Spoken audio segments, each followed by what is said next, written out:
Hey friends, welcome back. You're here for episode 43 of the Love Your People Well podcast, and you are in for a treat, my friends, because we are talking about conflict.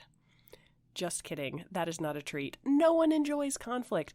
I know this. I know this in my regular life, and I definitely know this as a family therapist because conflict brings a lot of people into the counseling room.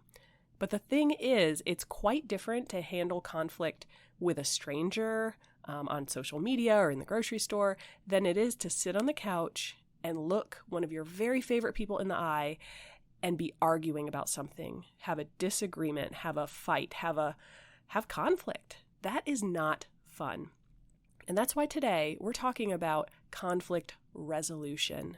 How do we move forward in the conversation when we're disagreeing with each other, we have different opinions, our emotions are getting high? How do we find peace and actually resolve the issue? So I'm going to share my 10-point checklist for conflict resolution, and I would definitely encourage you, friend, to scroll down into the show notes for this episode and grab the freebie, which is a 2-page handout with all 10 of these steps. Because in the heat of the moment, when emotions are high, you don't want to be trying to remember, what was it that Jessica said would be helpful now?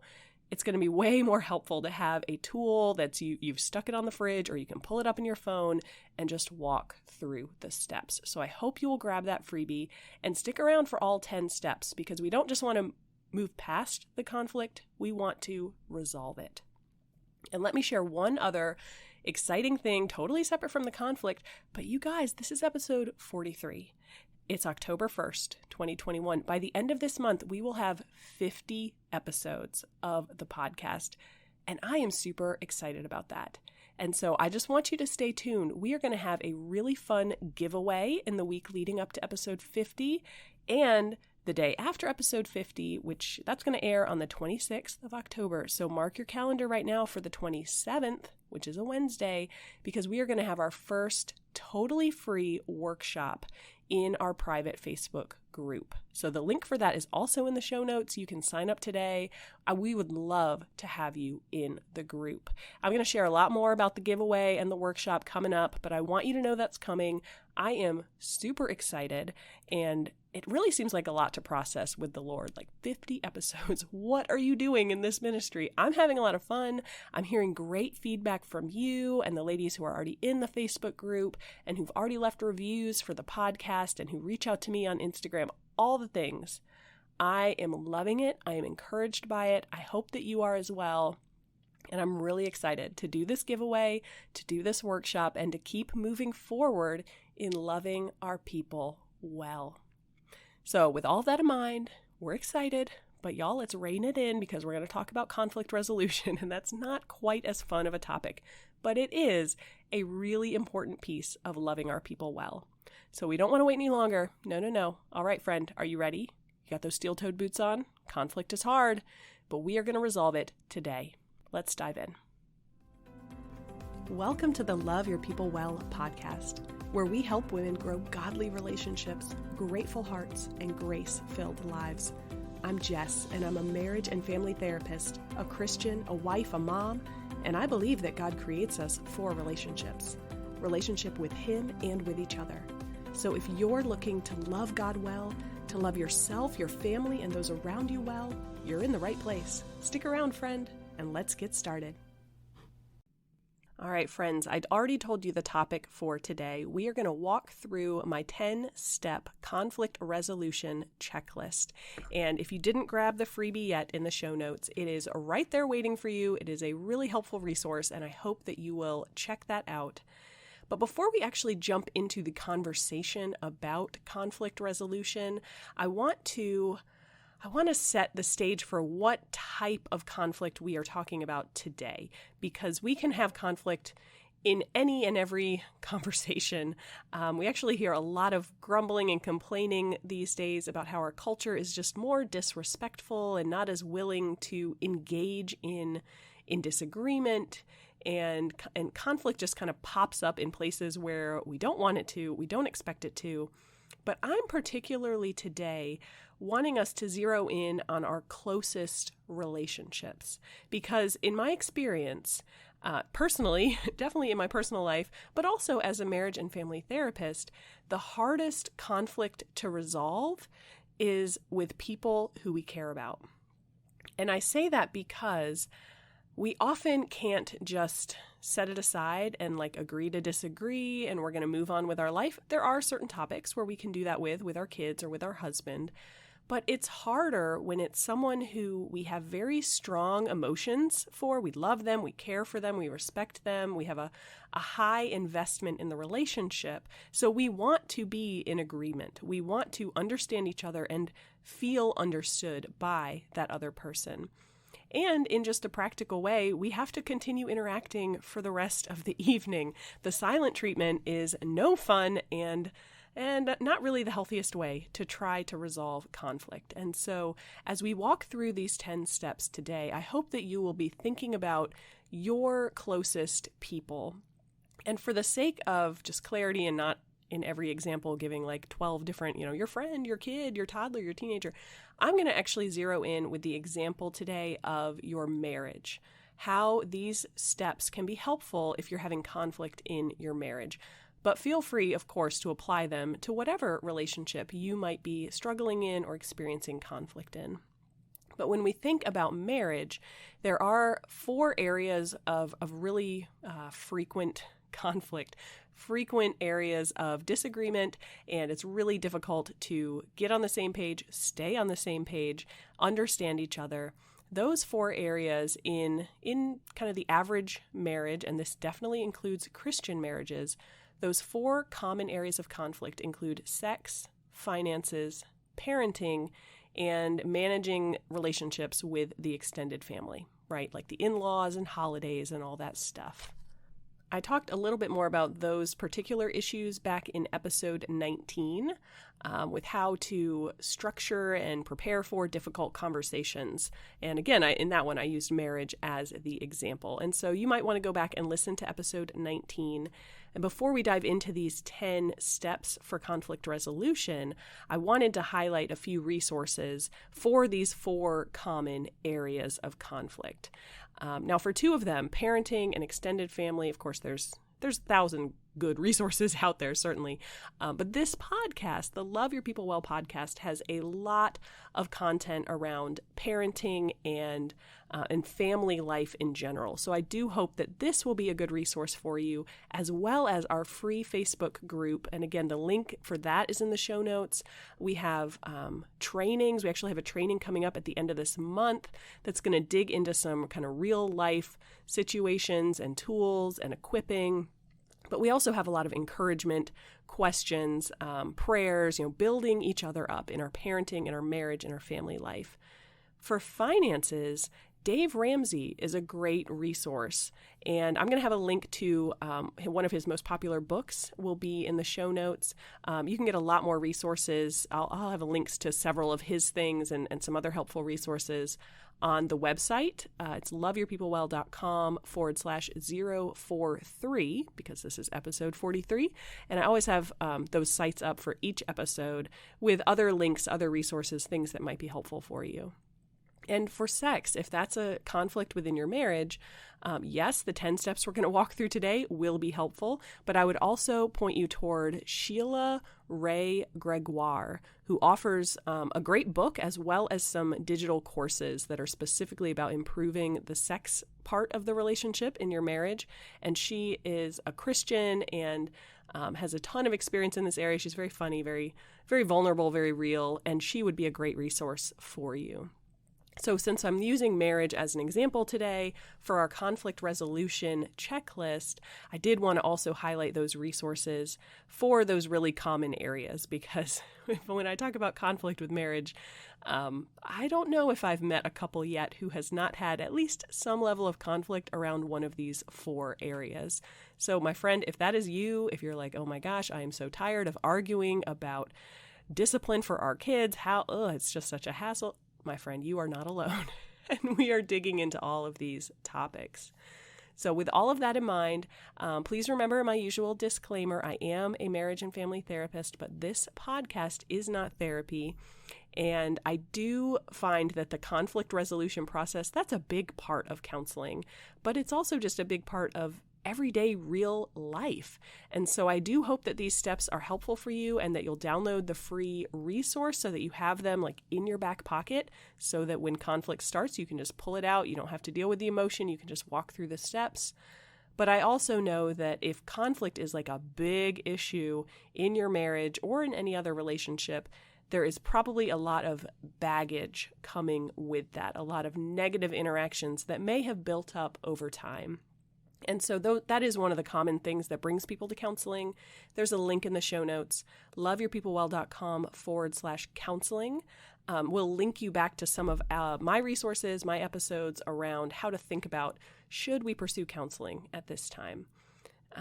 Okay, so I just threw a ton of resources at you, my friend. I don't know if you had a pen and paper or whatever, but the beauty of a podcast is you can just hit that like go back 30 seconds button and check out any of those resources. They are all on the website, loveyourpeoplewell.com/043. And a few of those links are right here in the podcast show notes as well. But my friend, okay, let's not delay any longer, right? Let's get into these 10 steps. The conflict resolution 10-step checklist for real life. So your first step when you're realizing like I'm getting angry or my husband's getting angry, we are not on the same page, is to try to define the problem. Can you clarify like what exactly is it we are disagreeing about?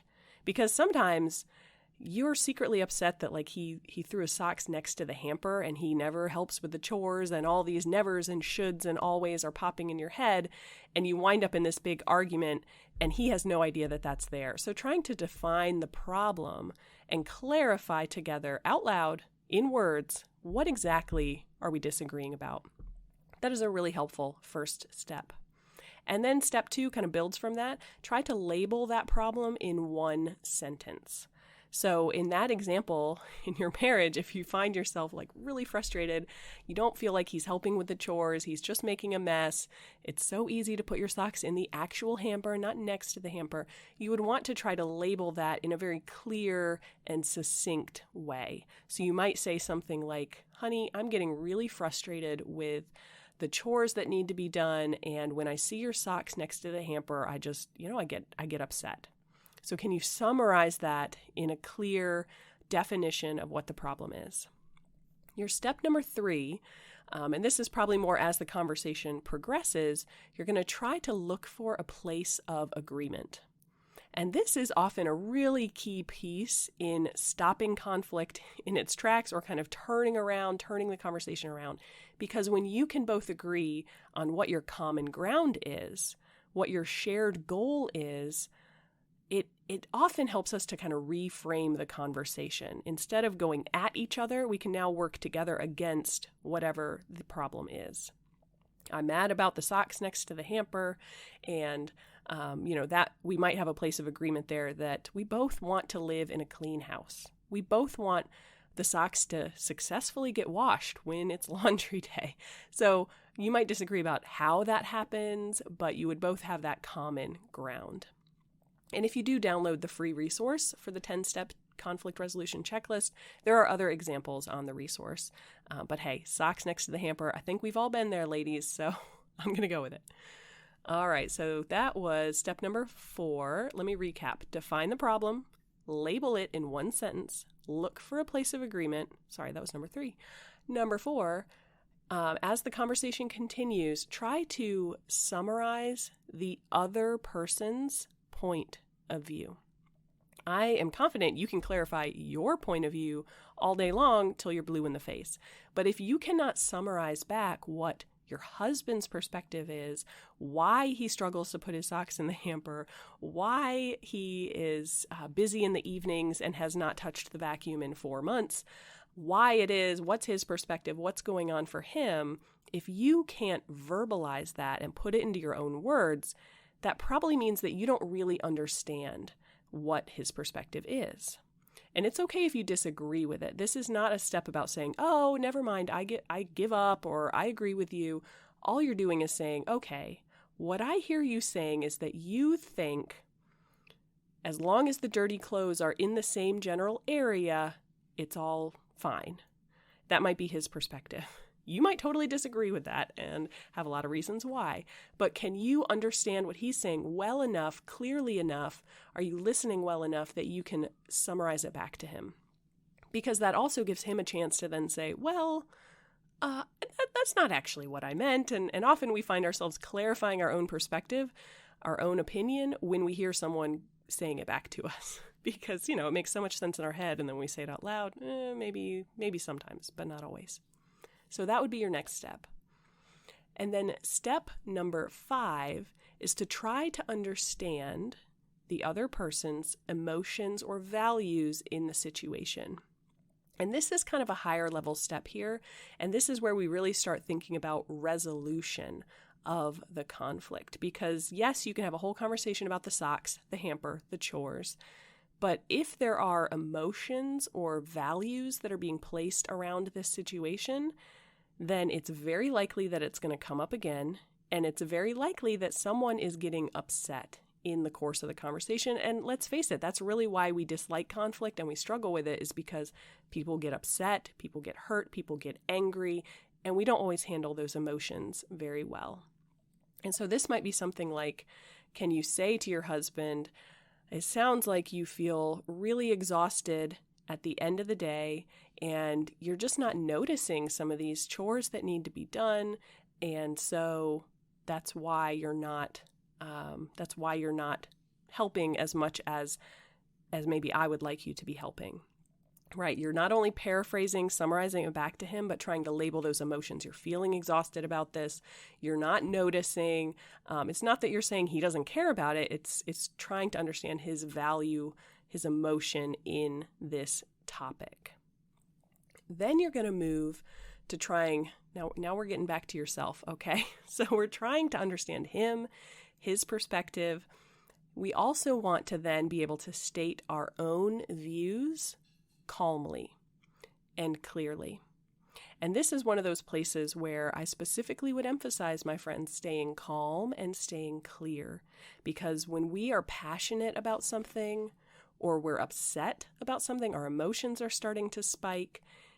Some of us shut down and we kind of go into that freeze mode, silent treatment. I can't talk about this anymore.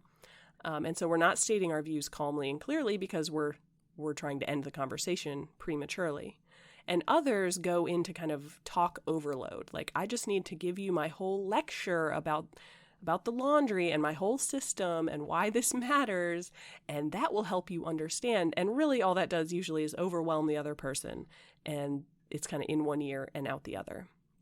So trying to clarify your thoughts, your opinion, your perspective, so that you can say it in a way that's calm and clear, kind of to the point, with whatever your point might be.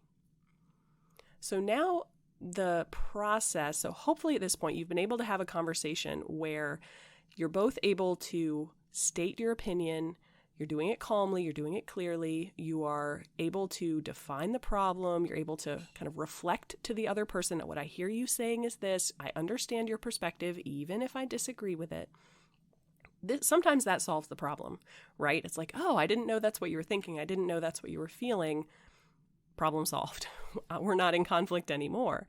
But sometimes we really do have an area of disagreement and we need to resolve that, not simply kiss and smile and say, okay, well, I'll try to put my socks in the hamper. Oh, great. I'd love that. The end. And you all know you're going to have the same argument 3 weeks from now when it's happening again. We want to now move into the next step of the conflict resolution process. So really leaning into the resolution. So this takes us to point 7. Now we're getting into problem-solving mode. And so together, hopefully this can be together. If someone's really upset and you need to kind of take a cool down, timeout period, someone goes on a run, someone listens to some music, you're like getting those emotions in control, that might need to happen. But to solve the problem, to resolve the conflict, that next step would be brainstorming together a list of possible solutions. And I'm specifically saying, write down every idea that's popping in your head, every idea that's popping in his head. We're not talking about pros and cons yet. That is step 8. But typically, if you give an idea and the other person's like, that wouldn't work, well, now they're kind of shutting down the brainstorming process. And in our example here, one of the ideas might be, let's just hire a housekeeper. Let's just get rid of the hamper and have a big pile of dirty clothes in the closet. We can shut the door, problem solved. You might hate that idea. There might be a lot of cons and negative things about that idea, but it is a possibility. It is a solution. There probably are families out there where that is how they handle their dirty clothes, so it might need to go on the list. So you're brainstorming as many ideas as you can think of, and then you're going to move to step 8, which is evaluating the pros and cons of each option. And the more that part of the conversation can focus on possible solutions, not on emotions or blaming or accusations or that sort of thing. You're not trying to criticize each other's ideas. You're trying to just evaluate, is this realistic? Would this be helpful? Does this meet the emotions and values that we already talked about? And now you can move to step 9, which is agreeing together on a plan of action. Who is going to do what? When is that going to happen? Can you both clarify why it is that this is the plan of action? And a piece that I often highlight here in the counseling room is clarifying together, what will success actually look like and how would you monitor that? So in our example, success, whatever solution you come up with, he's going to put the socks in the hamper because you're going to change up your bedtime routine. We go to bed at the same time, so we're getting undressed, getting in our pajamas at the same time. I'm standing right there next to you, so if you drop the socks in the wrong spot, I'm going to say, hey, honey, can you pick up your socks? That's what's going to happen. Of course, he'll do it because you're saying it so nicely. That might be your plan of action. I'm making this up on the fly, all right? So I realize there probably are some bigger conflicts out there. This takes practice. I totally get that. But if that is your plan of action, we know who's doing what, we know when it's happening, we know why it's happening, we know what success would look like. It's really helpful to still have a plan of kind of how are we going to monitor this? Are we going to check in about this in 2 weeks and kind of acknowledge together, hey, this is working really well? What's the process going to be so that hopefully if this plan falls apart, if this plan does not work, he works late 3 nights a week and you don't go to bed at the same time. And in the morning, hey, there's the socks next to the hamper. That's real life. That might happen. So just having a plan for what are we doing and how are we going to check in about this? Now, let me pause here before step 10 and just acknowledge together, friends, that some conflict doesn't need all of this. There's not always a problem to be solved. There's not always a big, we need to follow up on this, we need to have a conversation, we need to check up in 2 weeks. If you did that about every disagreement in your marriage or a friendship or parenting or whatever it is, that's going to get really overwhelming. And so I realize as I'm walking through these 10 steps, you might be feeling like, girl, I ain't got time for all that. We are just trying to get the socks in the hamper. So you really might want to start with the big picture. This happens all the time. We are constantly fighting about this. Those would be the conflicts to start with. And the more that you get used to this process and familiar with it and skilled at it, it can actually go really quickly in the moment. But typically that does take practice and it takes self-awareness from both parties. And we can have a whole different podcast episode about how to handle conflict when your spouse is maybe not willing to engage in this process with you. They don't want to do any problem solving. They just want to say, stop talking about it. How do we handle that well? If that's a topic that would be helpful for you, leave a review of the podcast. Let me know. This is great. Hey, I would love to hear about this topic, or hop into the Facebook group. Let me know. I can definitely dig into that topic, but that's not really what we're talking about here. We're talking about 2 people who want to work together to resolve the conflict. And so that leads me to step 10 of our conflict resolution checklist. If a solution is not needed, don't force the issue, my friends. Some topics are simply a matter of disagreement. And it's okay. We don't have to agree about every single thing that's going to come up in our life. Over the course of a long-term relationship, it is very common that there will be what's called in kind of the marriage counseling world perpetual problems. We just need to figure out how do we manage it so we don't get in a fight every time it comes up. Now that might be like, how do we handle the holidays with your family and my family? That might be some disagreements in parenting, or it might be chores, or how do we handle the hamper, whatever. It could be any number of things. But typically we do have some problems where we're not going to solve the problem. We're not going to agree. And at that point, it's more about how do we manage the conversation so that we're not angry and fighting every time that it comes up. You might want to set some ground rules. When this comes up, this is how we're going to handle it, knowing that we've already tried to resolve it and get on the same page 10,000 times and it hasn't happened. And there are other times, like I've already mentioned, where a solution is not needed. You just need to express yourselves, understand each other, and move on and kind of skip the problem-solving steps because there's not a problem to be solved. You're just in a bad mood or whatever it might be that brought up some conflict. So friends, I hope that these 10 steps make sense to you. I'm going to recap them really quickly, and I would also encourage you to grab that link in the show notes so that you can download a free copy of this 10-point checklist.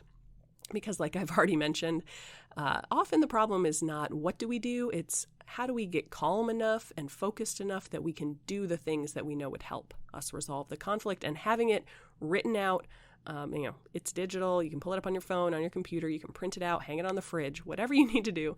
That's really helpful for a lot of people. So grab that freebie. But let's recap these 10 steps. Start by defining the problem and then label that problem in one sentence. Look for places where you already agree, where you have common ground and you can build from that. Step 4, be able to summarize the other person's point of view and try to understand their emotions or their values about the topic.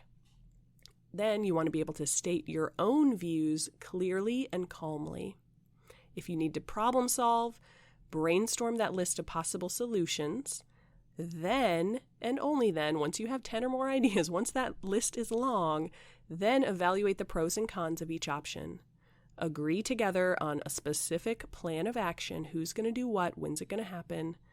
And remember that if a solution is not needed or not possible, you are not getting on the same page, don't force the issue. Figure out instead how you can talk about it, how you can deal with it, possibly without landing on the same page at the end of the conversation.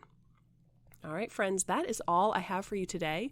Grab your free copy of the Conflict Resolution Checklist.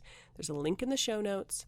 Join us in the free Facebook group. There is also a link in the show notes. But then, as I mentioned at the beginning, I do have a lot of other resources as well about conflict and specifically those hot button marriage issues on the website, loveyourpeoplewell.com/043.